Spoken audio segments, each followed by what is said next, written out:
dreams and heroes shine in worlds beyond our time. Adventure by design, make mine silver line. Make mine silver line.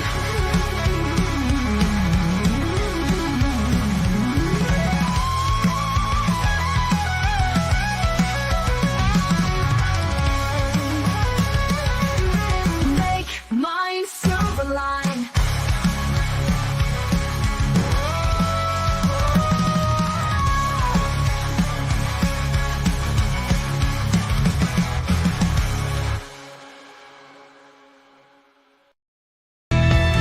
Once upon a modern time, in a little cul-de-sac, black characters from myth and rhyme decided to come back. They moved into a cuter house, they bought a boat and car, they got a job, they got a spouse, they're ready to go far. This modern life, with all its strife, is wilder than before. You won't forget the day you met the fables next door. You won't forget the day you met the fables next door.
Ladies and gentlemen, please welcome Mr. Deece Casillas.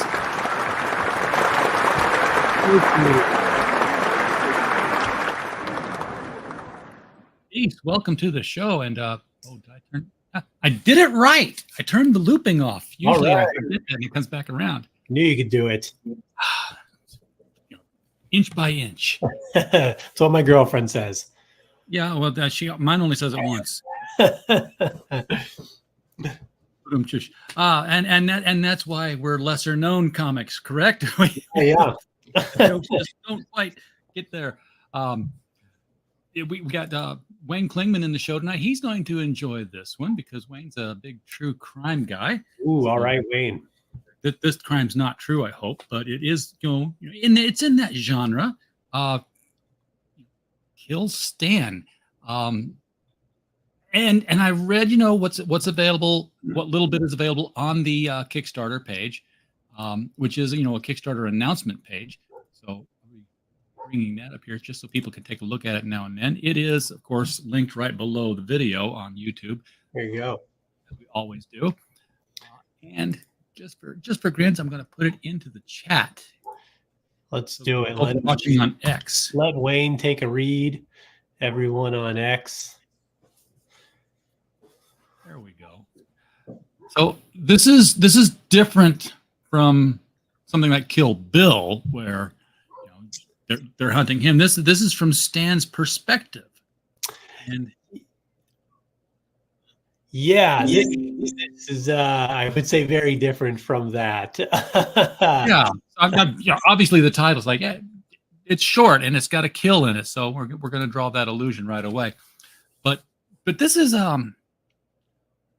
described as suicide by vigilantism, which I find fascinating of an idea. Where did this germinate? What happened in the news or in your life that you're like, hey, comic book? Well, I wanted to kill myself and beat people up, so I thought, no, I'm kidding. Back through the window, and honestly, it was a couple things that the kind of the impetus of this story. It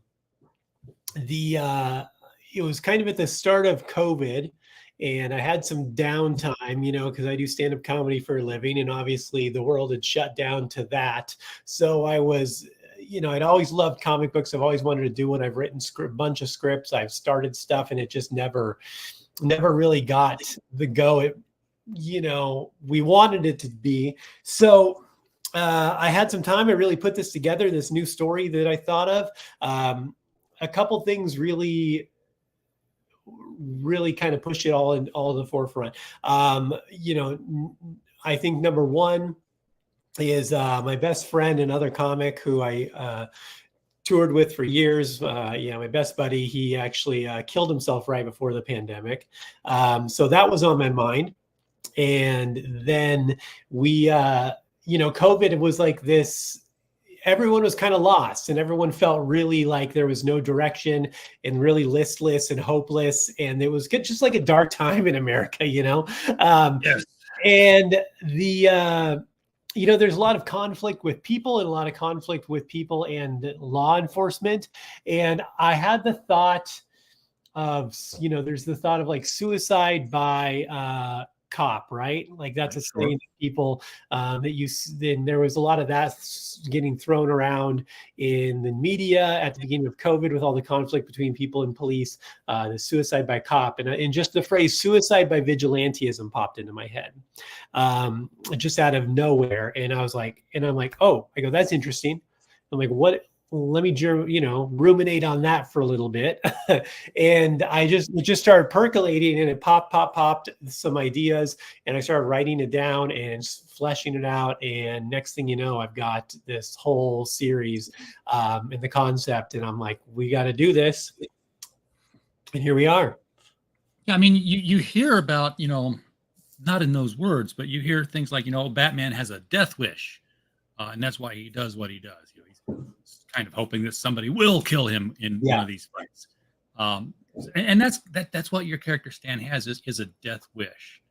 So why does he want to die? What's so bad in his life? Well, I think where really like the conflict with Stan comes in, it makes it truly interesting, is not only does he, you know, it's like Batman has a death wish in the point that like he doesn't care, he's willing to sacrifice his life, but he doesn't intentionally try to die, right? Where Stan is, his goal is to die. And then where it really gets interesting, if you read the log line in the Kickstarter, is one of the last sentences there, where it says that Stan is soon caught between selfishly wanting to die in a neighborhood that desperately needs him to live. And I think that's where the real dynamics and dichotomy of the story lives, because you start to see it's not altruism. He's not out there trying to truly do good. He's out there because he finds it's like an interesting way to die, and a quick way to die, he would assume. And but apparently he's really bad at it. The dying part. He ends up living a little longer than he thought he would, and he gets caught up in something that then kind of keeps him alive a little bit longer even. But you know, he's in this neighborhood that thinks he's doing it for good, and they start to revere him as this hero, and he's in his head selfishly thinking, no, this is not, you know, I'm not a hero, I'm just a guy who wants to die. And that's where the true human conflict and the growth in the character really lives in this story. So is this a single one and done kind of book, or is this you got several issues planned out to flesh this out?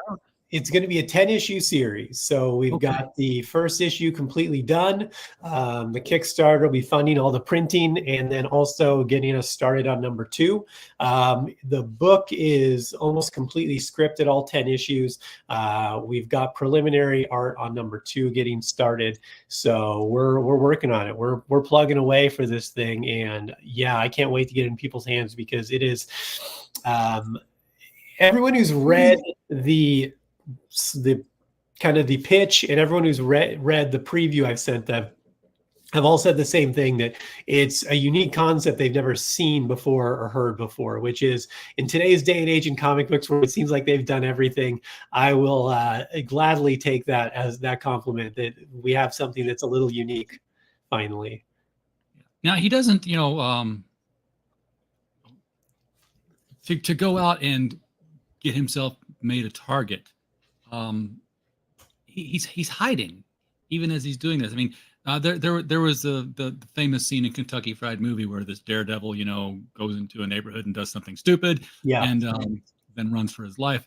If I wanted to die as a crime, as a do-gooder, I would just drive to the right neighborhood, get out, and point at a crack house or something, and bullets would riddle me. Yeah. He goes out wearing a mask. We're seeing it here in a battle damaged state, I'm assuming. So he goes out to be seen as some sort of a superhero, even if he's not super. Yeah, it's the complicated nature and the duality of humans. They want the punishment, and people who want to die. It's a complicated algorithm, right, of what makes people want to die. How motivated are they? What are they willing to do? How far will they push it? And also to not even have to not even be able to do it yourself, to feel like it's out of your hands, and to just go out there and be like, okay, I can't just go stand in front of a gun and say, kill me. I've got to put myself in a situation, because then you're less culpable. You're less guilty of this, cardinal sin of killing yourself. So he's just putting himself in scenarios where he should be killed easily, and he's not. I mean, come on, the desire to be punished while wearing a leather mask. There's good money to be made in this. Yeah. Well, we don't know what happens in issue 1 yet, so we can't say whether he dies in the first issue or not. I would hope not. There's a whole series. Well, we don't know. It's comic books, you got to read. Dead on page 1, we do the record scratch, and the next 10 issues is the whole. I want you wondering how I got to this place. Yeah. Oh, Pops is in the chat. Pops knows you apparently. That could be bad. No, Pops is a great guy. So. Yeah,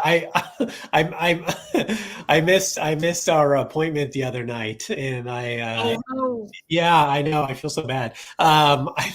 So I apologize. We did reschedule, and I will be there. I've been so overwhelmed with a million different things. So yeah, which is terrible, because I live and die by my Google Calendar, my color-coded nerdy Google Calendar, and I still managed to miss that thing. But my God, it's been packed recently. So I'll bring it on the next one. I can't live without this. Yeah. This tells me I almost have my bathroom break scheduled on here so that I remember to take it. It's that way. Pops is it. Oh, he wants to talk about the comedy career too. So. Oh yeah, we'll talk comedy. We'll talk it all. We'll take that. We'll take that opportunity now. There's the myth about the stand-up comic. That that we all have giant cocks. It's not a myth. It's true. We do. No. Well, in our pants. No. But there's the myth that comedy is born from pain, and you mentioned it yourself that one of your buddies in the industry had committed suicide right before COVID hit. Of course, we always hear about things like Richard Pryor, Robin Williams, and all these tragic figures that were at the top of their game. It's almost like if I were a therapist, if I were an ambulance chasing therapist, I would be in comedy clubs every night and see who's the funniest and say, you need to talk with me. Well, I mean, it's not a myth that comedy is born of pain. I think comedy is born of pain. Comedy, well, here's the thing. Comedy is not necessarily born of pain. It's born of real life, and real life is a lot of pain. So that's just what it is. I mean, there's a guy I met who's tried to start comedy. This is probably 8 years ago. He was a nice enough guy, and he was a really smart kid, which is good. Being smart is good in comedy, but he was almost too smart, where he's thinking over the audience. And then, you know, he was coming on my podcast and we talk, and I just realized that he had, you know, 2-parent family, good job, college That bastard. yeah. And I'm like, and I'm thinking, and I'm going, like, he had nothing to complain about, nothing wrong, like everything was great. And I'm like, I told him, I go, man, I hope you do, but I'm going to tell you right now, I don't think you're going to make it. You just don't have anything to talk about, you know, like everything is just easy and there's no strife, and you need that strife, something to push against, be like, well, I don't, because comedy is born of hard takes, you know, and like you gotta have sharp edges. And next thing you know, it's like a year and a half later, he quit. He was done. So you gotta have some experiences and be able to take hard experiences and find ways to make them palatable to people and presentable, so they can find some laughter in tough topics too. Yeah, I think the stuff I laugh hardest at is the stuff I'm laughing at right before the comedian says too soon. Yeah. It's yes, that immediacy. Yeah, they're still talking about Sandy Hook on the news. Don't give me that kind of a joke about dead kids. It's never too soon. Like Louis C.K. says, you can tell how bad of a person you are by how long after the World Trade Centers collapsed that you beat off again. And for him, he said it was in between the two towers collapsing. So that's, you know, it just says a lot. It was in between, and in fact, as the second tower was collapsing, so was I. Yeah, that's it. When it exploded, I did too. No, it didn't explode. It fell over. It went limp. Well, how did we get here? Oh, I mean, I don't know if it fell over. It exploded. It kind of fell down. Whether that was how that happened is another conversation. Probably. I don't know what theories are. I do, but all I know is I watched it live. I did too. I'm like, you know, when I lived in St. Louis, we had this building called the Checker Dome.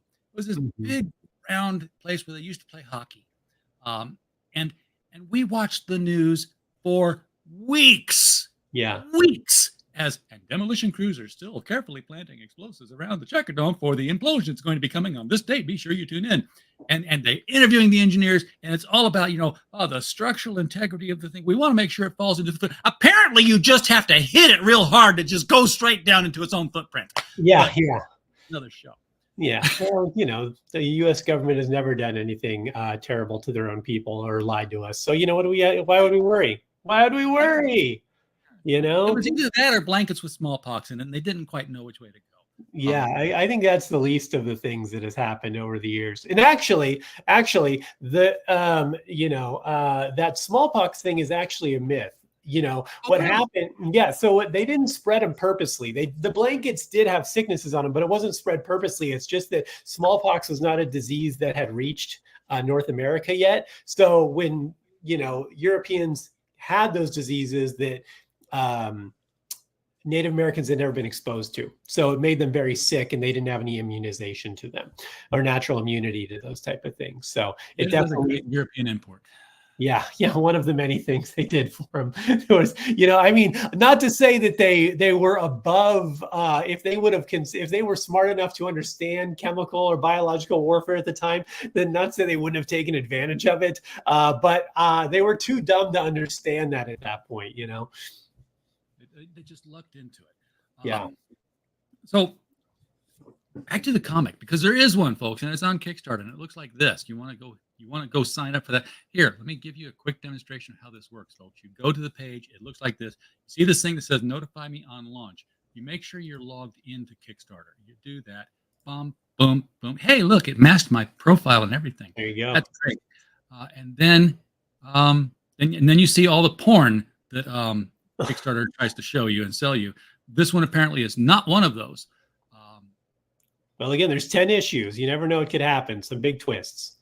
Yeah. Well, this is true.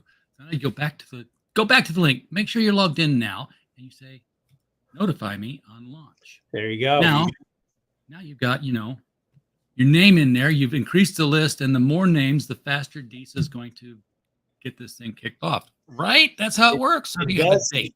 Does help a lot. Helps in the algorithm. It also, helps get us funded. Following us on Instagram, Facebook, all that at inferno.earth. That's the Facebook and Instagram. That makes a big difference for helping us get into conventions. We're trying to get into conventions right now, and they do. There's an application process, and they do look at your social media and stuff like that to consider to let people in. So the more follows, the better. Yes. Well, they look at it for followers. Oh, never mind. Yeah. I thought they were looking at it for what I was saying. I was like, oh man. No. I mean, they might be, but they're looking. They want to know that you are they're putting someone in there that's gonna sell some stuff. If you got 8 followers, what the hell do they care? They want to put the big dogs in there. Unlike the comic book artists, who they don't care if you're going to sell it or not because you're going to pay them up front for the art. Yeah. So let's talk about that. How'd you get the artist for this? Because the one picture here looks great. Sure. Did you not get the preview I sent you? I think I sent you a preview. I did. I didn't. Oh, okay. I like going into these things completely ignorant because then I can ask questions naturally. So so the artist is his name's Felipe Sobreira. He's out of Brazil. He's a fantastic artist. I mean, he's a terrible artist. Don't hire him so I can keep working with him, because someone's going to find this guy and swoop him away and pay him a bunch of money to do comic books, because man, he is the artist in Brazil that way. He's extremely talented. He's very easy to work with. He's been very helpful. So I appreciate him. Without him, I could, this book wouldn't have turned out the way it did. So I just, there's a million Facebook pages where you can connect with other creators. I just solicited for an artist, and he was one of the people that responded. I put out some, I let him know. I just said, hey, I'm looking for an artist. It's this project. Here's some art samples of kind of what the tone I'm looking for. Here's kind of the vibe of the book, a little description, and, send me some samples in your page rate. And I filtered it from there. Yeah, you can get some good page rates in Brazil. Yeah. Well, our dollar goes a lot farther there. Well, it did. I don't know how much it will in the near future, but we might be 3 coconuts to our dollar soon. So no, we can't talk about coconuts now because they're already canceling people for mentioning falling out of coconut trees now. Are they? Why? What happened in a coconut tree? Is Gilligan's Island getting canceled? What's happening? I don't know. Some speech that some lady who's running for president made about her mother saying, "You just fell out of a coconut tree," and somebody did a lip sync to it, and somebody said that's racist, and then somebody looked up where she worked, and then a whole bunch of somebody's left Yelp reviews that had never been to the business before, and then she lost her job. So we stay away from the coconut trees now. I didn't realize that falling out of a coconut tree was a racist term, but now, yeah. Well, isn't everything when people are pussies? So yes. Yeah. I mean, it's super bad. It's definitely the worst problem we've had is coconut trees. Let's cancel all of them. So, but yeah, I had a comic book story that I had illustrated. For an anthology that's yet to come out. It'll be out soon, fingers crossed. And I'll tell you, I was like, I've been published, not in comics, and I was finishing that up, and I was like, I would rather write another 100,000-word novel than write another 6-page comic book story, because I don't have to think as much as I just do the action. But then I'm like, now, how's this going to look? Oh, you got to put the cliffhanger at the bottom of the page. You got to make them want to turn the page. You got to do this whole diagonal thinking of how the stuff flows. Oh my God. No, I don't want to do that again.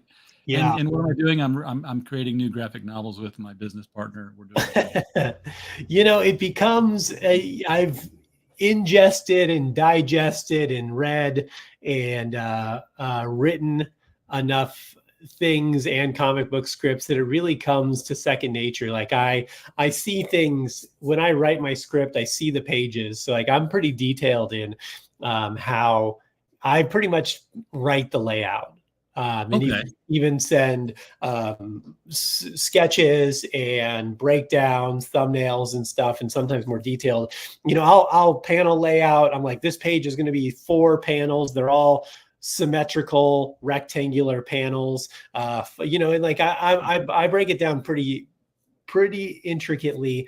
But yeah, I mean, I rarely leave much to be questioned. I'm pretty specific about how I want the layout, because I just, I want it to look dynamic. I have a way I want it to look. I want it to kind of look like a movie almost too. So there's a lot of just things I'm trying to evoke when we do this, Yeah. So I think there's so much you can do. That's the nice thing about a medium like comic books and movies, is that you can show a lot, and if you show it correctly, your story has so much more depth because you're showing things. I mean, I even use a lot of color. Like, I did a lot of direction with my colorist on the tone and different color schemes of this book, because I wanted to show a lot with our color scheme and certain panels and the way they're detailed, and in what colors we use and why. And so there's a lot of color work in here too that tells a lot of story also. So when you put all these things together, you have more than just, here's a picture, here's some words. It's like, no, this whole picture is a conglomerate of things to make a more dense story. It's like telling a story, but you're speaking on 3 different tracks simultaneously. Yeah. Good. And it's hard, but now I know where you fall on the scale of Stan to Alan. Stan and Jack would be like, Jack, in this book, Doc Ock robs the bank, Spidey stops him, and he's on his way to get medicine for Aunt May. Yeah. With that, I'll put the words in later. and then there's Alan Moore, who's like, page 1, panel 1. Yeah. The butterfly in the upper left-hand corner. The wind is blowing in slightly from the southeast. About 72 degrees. The shades of the trees are falling, and it's like, literally, if you've read the script for V for Vendetta or Watchmen, I think one panel actually took a page and a half of script. Yeah, I'm probably not quite as detailed as Sir Alan Moore, but I am probably much closer to his type of scripting than I am Stan Lee. I don't leave much to the just fill it in. I have an idea of what I want, and luckily my artist Felipe has been able to bring it to life, and then my colorist Jimmy G has been just absolutely phenomenal in helping me hone in this color scheme, and he's been able to nail that once we got that dialed in. So you were familiar with comics, I'm assuming, as a reader, obviously. Yep. You said you'd read scripts, but to get a tone, you got to read the actual books. Where did you come into comics at? Now I can tell you're so much younger than me, and you're going to say something about 90s Spawn, and I'm going to go, ooh. No, I am an 80s baby, early 80s baby. I definitely read comic books in the 80s, and then into the 90s also. But early comic books, my first comic book actually that I owned, that was mine, was a Guardians of the Galaxy comic book, and I'm talking Jim Valentino's Guardians of the Galaxy. Not this newfangled Guardians of the Galaxy that everyone knows about. I'm talking about the Legion of Superheroes at the time. Yeah, the year 3000 Guardians of the Galaxy, and but I mean, I was into comic books before that. I was playing the X-Men arcade game from the 80s, just loved it all. But really and I had an older cousin who had a lot of comic books and friends, and I would read them. But the first one I owned was a Guardians of the Galaxy comic book, and it set me on a path forever since then. Have just been enamored with the industry, the medium, and I've always felt like it was a really underrated medium. I mean, when I was younger, you're a kid and you just like tights and superheroes and kind of the generic shtick. And then you get a little older and you realize that there's there's Vertigo comic books and the stuff that Dark Horse does, and these other more niche stories that are out there. And you start to read these things like, like Watchmen or V for Vendetta, or even stuff that came later by like Brian K. Vaughan, like Why the Last Man. And, or stuff like Joe Casey doing Automatic Kafka or his Wildcats run, which just completely subverted a shitty early image series and created something totally different. And there's just so much you can do. And you have an unlimited budget. It's just imagination what you can get your penciler to draw, So, yeah. Well, you mentioned budget, and that was going to lead into my next question, because that was the idea. That's when I talked with Lou Scheimer about animating Star Trek. He's like, we had an unlimited budget. You could put any kinds of aliens on the ship. Yeah, better than the show could. But you don't really have an unlimited budget, because and the question I was going to lead into is in a world without crowdfunding, because crowdfunding is still this kind of a relatively new thing. Does your comic book still exist? Do you still work on it and try to make it happen? Or sure. do you do it because crowdfunding existed? So the first book is already done. It's already done. It's already paid for. I've even got copies printed already. So we've got stuff ready to go. I've got some copies for promo. I've got some copies for some conventions coming up. But really the Kickstarter is to get the most, get it out there to everyone. So, it's already paid for it. I already footed the bill for this thing. This is just to really get, the book out there for people to order it, to get it, and I can order their copies directly from the Kickstarter funds, and then also to start funneling money towards number 2.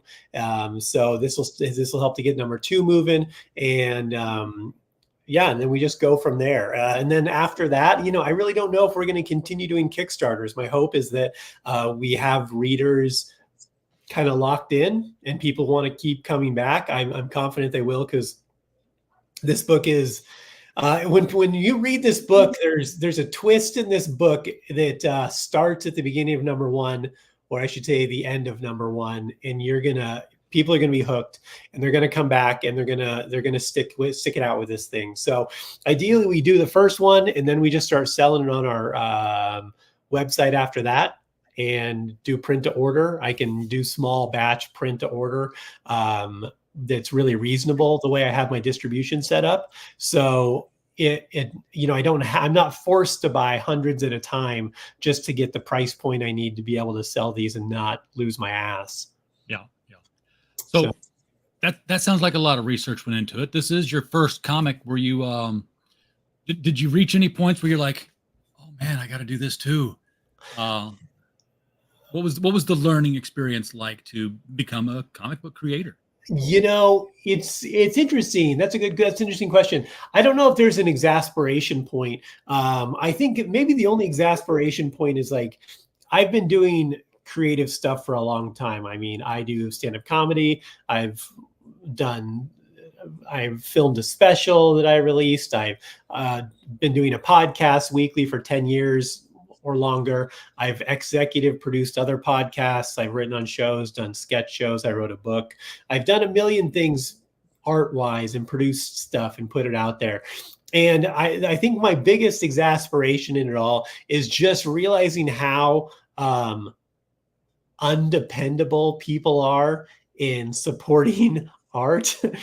And it's so funny because the majority of people that really, really support my art and follow me and love what I do are people that some of them I've never met, even some of them I've never met, or I've met briefly at shows. But like friends and family and the people you think would be the most supportive are generally not. So that's probably the most exasperating thing. Also, other creators, it's unfortunate that you get a lot of, there's a lot of these independent comic book creator pages. And I see people post stuff on it every day, like, hey, here's my new project. And there's 16,000 people in this group, and it doesn't get a single like. And you're like, come on, man, just like the page, just like it. Yeah. It's like, it helps so much. And it's just that people are so fucking fragile. Artists have such a fucking pussy fragile ego. Pardon my French. I don't know what the content rating is on this show, but like, there's none. It's not for kids. Good, fantastic. Neither am I. these people have the most fragile fucking egos that they can't even like someone else's page because they think that's going to take something away from them. And I dealt with this in comedy for years and still do, where it's like, you know, someone else doing comedy doesn't take anything away from me because I do it full time. I'm secure in it. I've got my spots. I do what I do. I want other people to do comedy because it means comedy's getting better and bigger.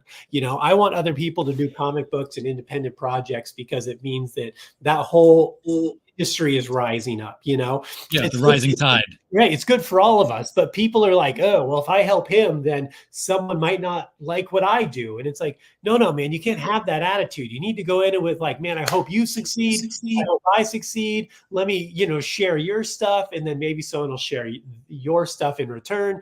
And like, whatever, then we all are succeeding. So I think that's the biggest exasperation and obstacle. The business side of it is easy. Like I used to own my own consulting and marketing company. I've done sales. Like marketing's easy. The business is easy. The writing is easy. I've always been a writer. I've written a million things. I didn't quite realize maybe how much of an art director I'd have to be. But that has kind of been part of the fun. I think it's more time consuming than I want it to be, but it's also, I do enjoy it. It's tough because I'm a full-time touring comedian. And then I also run a production company where we've got, 50 rooms across the country where we do live comedy events every week. So I'm busy booking and dealing with comedians' egos also. And then I've also got to write my book, and then I've got to work on the promotion of it. So it's just, it's a lot, but it's, just part of the game, right? Given all the work that you've got to do on it and all the work you're doing outside of it, what's the production schedule looking like? I mean, obviously we're Kickstarting #1 now, but is it like next month we produce Kickstarter #2, or next summer we produce Kickstarter #2? It's a good question. There's 10 issues to this. You got to live. Yes. I mean, here's the reality of the situation. The nice thing is, again, this book is paid for, right? The art on it is paid for. This Kickstarter is to get the book into people's hands and also to get the next one started. So like, that's what we're doing here. Luckily this isn't how I make my living. I make my living doing comedy. So I'm able to do that. And, I spend a little more time, a little less time on that, a little more time on this. But I just have to kind of balance it. Also, the writing side of it is most of the way done. I've got a couple issues I still have to finish scripting at the end. But I mean, if we're just putting out #1 now, I have a little time to finish that up. That's okay. As far as when the next Kickstarter will come out, I don't know exactly. This one goes live 9/15 and goes till 10/15. Then we'll probably, we'll get books out to everyone pretty quickly. Probably by the end of November, everyone will have their books. And then it's going to be a lot based on what happens with this Kickstarter and the conventions over the next few months. But ideally around the end of the year, start of next year, we'll be probably starting to run the second one. And I'll be, my artists will be moving on getting the second one completed. That's probably going to take a good 6 weeks. So, but hopefully soon after the first of the year, we'll have a second issue. Yeah. So you when you say you got it written, do you have all 10 issues written, or do you have all 10 issues like bullet pointed? No. So most of them are fully scripted. Okay. The last few I need to go and totally complete, but they've got a skeleton there with a lot of scripting done. I just need to kind of hammer out a couple details, but the whole thing is probably about 70%, 75% done in totality. So, I could, if I spent 3 days on it, I would finish it out, Okay. Are you breaking it down into acts, I guess? I mean, like issues 1 through 3, this is kind of a sort of a complete chapter. Issues 4, 5, and 6, this is kind of complete. If I were to put it into a like a trade, like if we were to break it up that way, it's probably number 1 through 4 is kind of a first arc, number 5 through 7, and then 8 through 10 is kind of the real push at the end. That's probably where you would say those. If I had to break it, those would be the breaks. But again, it flows. 1 through 4 is kind of like a little more neat, but there's not a complete story there. It still needs the rest of it to finish it. But there's a midway point in there at issue number 4 where you get a little something different, and then it kind of number 5 starts the flow into the last act. How big are the individual books going to be? I mean, I'm assuming you're targeting, pretty much the same page count or near it for each book. Are they 22 pages, 60 pages? So the first issue is 25 pages of art. So it's the second issue. They're all around 22 to 26-ish, 26 pages. Again, this isn't like industry standard where I'm beholden to doing 22 pages maximum. If it requires a couple extra pages, and I'll pay an extra couple bucks for the art and the printing, and then they'll all have the same cover price. But I'd rather not take away what the story deserves over the page rate of 4 pages or 3 pages. That doesn't make sense to me. Yeah. Now, we had mentioned earlier, I had brought up earlier how your character dresses up as a superhero of sorts. You can bring it back up so people see it. So Stan's got the mask on, and that brings to my mind here the question of where did he get the idea to do that? Now, and what I mean is he in a world where people normally do this kind of thing, or is he just saying, hey, in the comic books they did this? That is a good question, and I'm wondering if I want to answer that question or not. Or have to. Fifth. We'll go ahead. Here's what I'll say. It is a world based in reality where superpowers do not exist. So this is not a world like the Marvel universe or DC where there's a ton of people running around and this is a thing that happens. It's very based in reality, and which I think there was a version where it was going to be inspired by something else because of a future story I want to write. And then I realized that at least in my head, it took away from some of the impactfulness of the story if this is a fantastical world. Whereas if it's a very realistic based world, it sucks people in a little more and makes them feel like the stakes are a little higher. If there's magic and aliens and fucking voodoo and mutants shooting lasers out of the dick, it's like anything can happen, and then it becomes like the stakes are just, it doesn't matter. Anything can happen. So like we're not really that worried about what could happen to this guy because he was a clone, and this guy time traveled back to save his baby as a sperm, and now he's a zygote with a passion to kill criminals. Yeah, he came from an alternate universe to replace him that died here, so that we would still have. Yeah. And I didn't want that, I didn't want that to be hanging over the story as for people to, to even be a thought. I just wanted it to be, this is reality. This is real. This is something that could happen to anyone in real life. I used to, talk about science fiction and comics with people. The two are intertwined inextricably. I was like, all the stuff we had on Star Trek, except for the spaceship. All that stuff, we've got that, your cell phone, your wrist communicators, all that stuff. Like, why hasn't, and this was, by the way, before Kick-Ass became a thing. It's like, why hasn't somebody just, trained real hard and bought all this shit and put on a costume and gone out and fought crime? It's just like, not the Superman thing. We're talking about aliens now, but the Batman thing, the stuff you can almost believe. And what I realized was like, oh wait, they're just so good at it, they're not noticed. Well, apparently you're not familiar with a gentleman named Phoenix Jones. Phoenix Jones was a guy in Seattle that actually did dress up in a costume and go out and try to stop crime.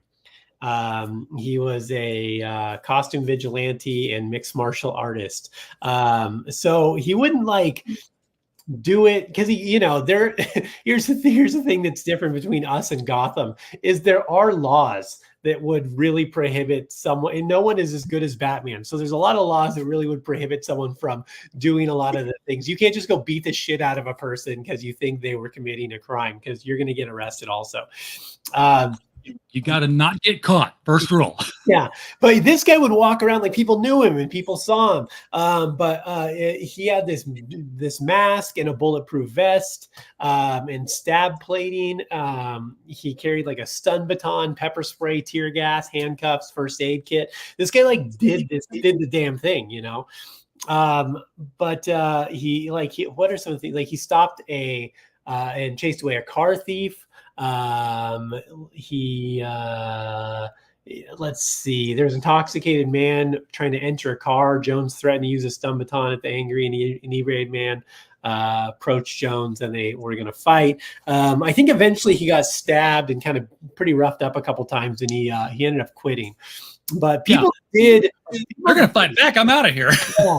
There's been a couple attempts at this. Like you don't really hear about it, but there's if you do a Google search, you'll find a couple people across the country who have done something like this. And again, it doesn't end well because guess what? Rooftops are really far away. You can't jump between them. There's no grappling hook gun. There's no malleable bulletproof armor that you can fucking be a ninja in. It just is not realistic. So I figure Elon Musk is just one piece of shrapnel through the heart away from being Iron Man. Oh yeah. I mean that I believe more than I believe a Batman character. I believe an Iron Man type character seems more technology.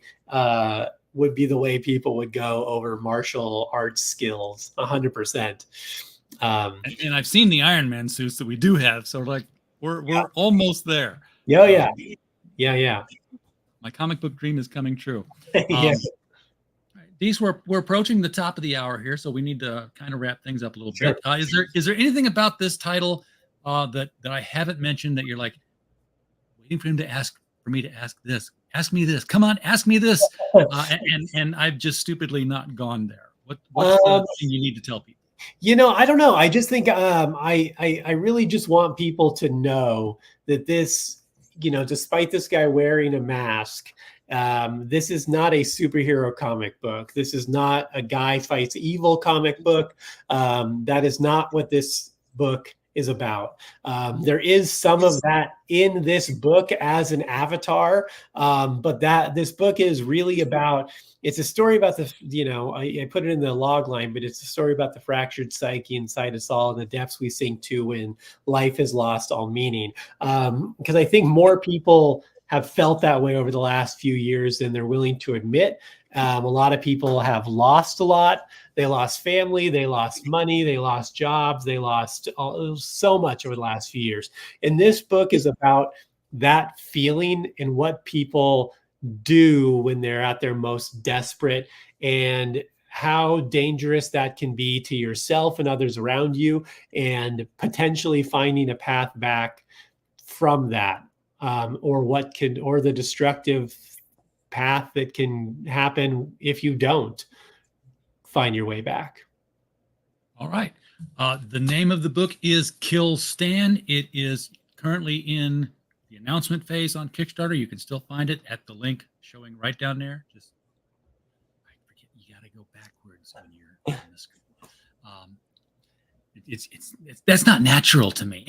Yeah. But, yeah. That way. Yeah, like that. You got to do it that way. It's also, if you're watching on YouTube, and if you're watching on X, go to YouTube. It's just easier just to click the thing. That way you don't have to type all that business. Until Elon lets us start putting links in descriptions on YouTube, then X all the way. Yeah. Deece, thank you so much for coming on tonight and talking about this. I'll be honest, like when it's a Kickstarter preview, I'm like, there's a picture and a paragraph. How am I going to get an hour out of this? Yeah. No problem. We did it tonight. Can I plug a couple of things real quick? Yeah, plug away. Okay, so just in addition to the Kill Stan the comic book, again, if you can go to the Kickstarter page, follow the Kickstarter page, get updates. You don't have to. It doesn't make it so you have to donate or support the campaign when it's not a donation, because you do get something.